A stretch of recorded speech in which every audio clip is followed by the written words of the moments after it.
Chapter 10. It begins, "It's nothing.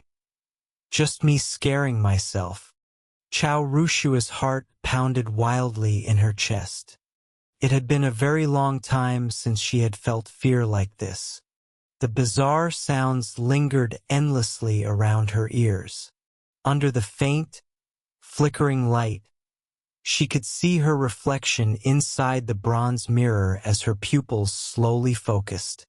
In the mirror, the curtain behind her was silently tearing apart.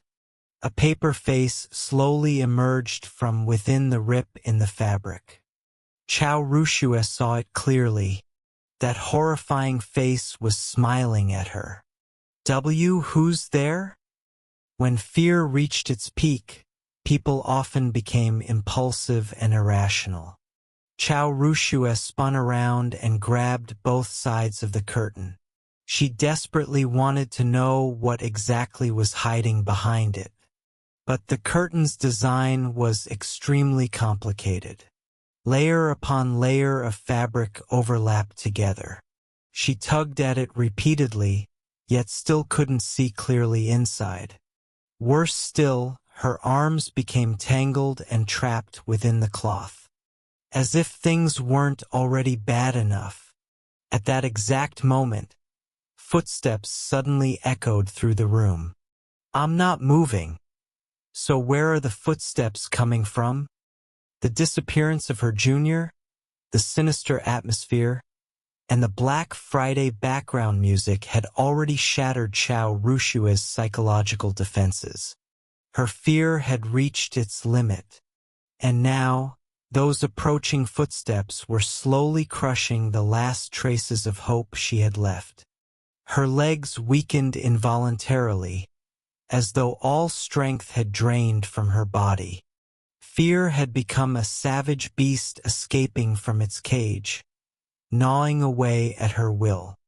Chao Rushua struggled desperately to turn around and free herself from the curtains. The footsteps grew closer and closer, yet she still couldn't determine where they were coming from. "That's impossible. This room is tiny. If someone were approaching me, I should be able to see them." Her mind had fallen completely into chaos. The room's simple layout somehow produced a terror so overwhelming it was impossible to describe. Outside the window, the white lantern suddenly began to sway. Its light dimmed further. The reflection inside the bronze mirror slowly blurred. Chao Rushua's pupils trembled violently as she stared at the mirror. At some unknown moment, the mirror had stopped reflecting her entirely. In her place stood the figure of a woman dressed in bridal robes. A woman of breathtaking beauty. That pale, unnatural beauty was terrifying to behold, like an exquisite antique hidden beneath layers of dust. Chao Rushua stared at the woman in the mirror, her shoulders trembling uncontrollably. This was the first time she had ever been this afraid. She had dissected countless corpses before. The sensation this woman gave her was painfully familiar, the sensation of standing before the dead. Is there an actual corpse hidden inside this haunted house? The thought surfaced suddenly in her mind. Terror crashed over her like endless waves. Desperately, Chao Rushua tried to back away from the mirror. But the moment she stepped backward, she bumped into something. At the same time, the footsteps in the room finally stopped. Every thought in Chao Rushua's mind froze instantly. She no longer cared about understanding why.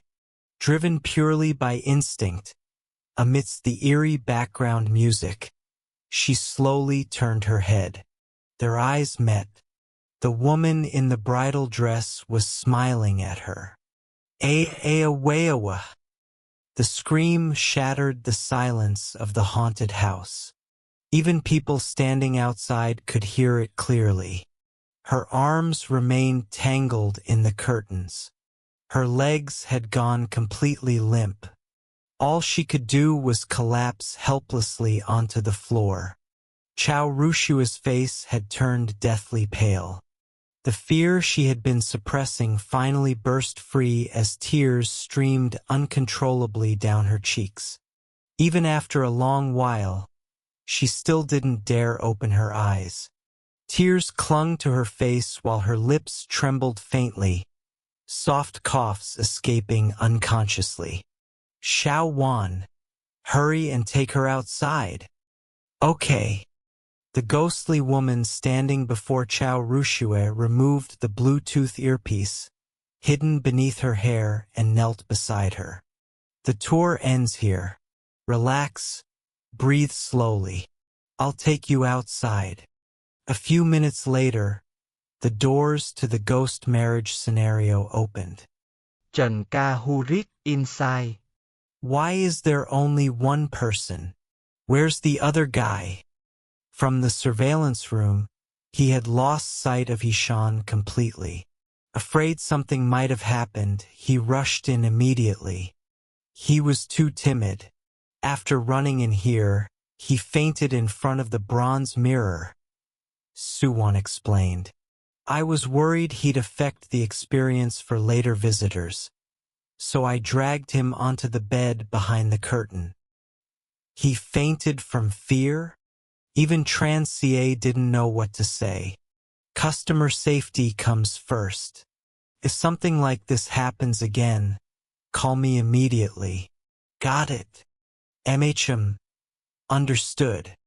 Transier had Suwon support Chao Rushue, while he himself carried the unconscious Hishan out on his back. He honestly had no idea what this poor guy had experienced inside. "Come on. Let's get outside and get some fresh air first." Carrying Hishan downstairs, Transier walked out of the haunted house. He lifted the heavy blackout curtain and kicked the safety barrier aside. "Make way!" He laid Hishan down at the entrance where the air circulated better, pressing his fingers against the man's philtrum while applying ice to cool him down. The surrounding visitors were dumbfounded. What happened? He walked in just fine. Why is he being carried out? Someone actually fainted inside a haunted house? Damn, this is my first time seeing that. He got scared unconscious? Weren't the online reviews saying it wasn't that scary? Oh hell, now I'm getting nervous too. Not long afterward, Suwon helped Chao Rushue out as well. Compared to how she looked when entering the haunted house, she now seemed like a completely different person. Her hair hung in disarray. Her face was pale as paper. Her steps were unsteady. Even traces of tears still lingered at the corners of her eyes. My God! She looks completely broken. What exactly happened to her in there?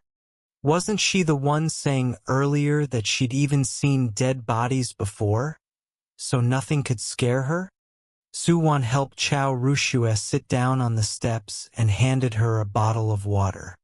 Even now, her hands still trembled slightly while holding it. Move aside. Stop blocking the airflow. Transier rubbed his temples in frustration. It was understandable that Chao Rushue had been scared to tears, but why had this guy suddenly fainted? If your courage was that weak, just admit it already. Why force yourself to go inside? Good news rarely spread far, but bad news traveled instantly. More and more visitors gathered around the haunted house entrance. Even Uncle Sue, the amusement park manager, heard the commotion and rushed over on an electric cart. Xiao Chen, what happened here? Why did a customer faint? I'm not really sure. Maybe heat stroke. The excuse sounded ridiculous even to Transier himself. Heat stroke? In this weather? Uncle Sue stepped forward, quickly lifting Hishan onto the electric cart. Give me a hand. Let's get him to the medical room first. Before they had gone very far, Hishan slowly regained consciousness. Maybe the pressure point treatment had worked, or maybe it was something else. His eyelids twitched. Then suddenly he bolted upright on the cart. His eyes were bloodshot as he muttered repeatedly, "The mirror, the mirror. Calm down. Did he get possessed or something?" Sunlight fell across Hishan's face. Several seconds passed before his expression gradually returned to normal. He rubbed the back of his neck and noticed the crowd surrounding him, instantly looking embarrassed. "Feeling better?" Uncle Sue asked kindly, handing him a bottle of water. "Why did you faint in there?" I don't know what happened." Hishan looked dazed. "I got so scared that I ran into another room. There was a bronze mirror inside, and someone in the mirror was calling my name. As for what happened afterward, I don't remember." He scratched his head awkwardly. "Maybe it was just part of the haunted house attraction. There's a mirror-related scare setup in your haunted house?" Uncle Sue turned to look at Transier. At that moment, Transier's expression had already become extremely grim. Please like and subscribe to support the next part of the story. Thank you.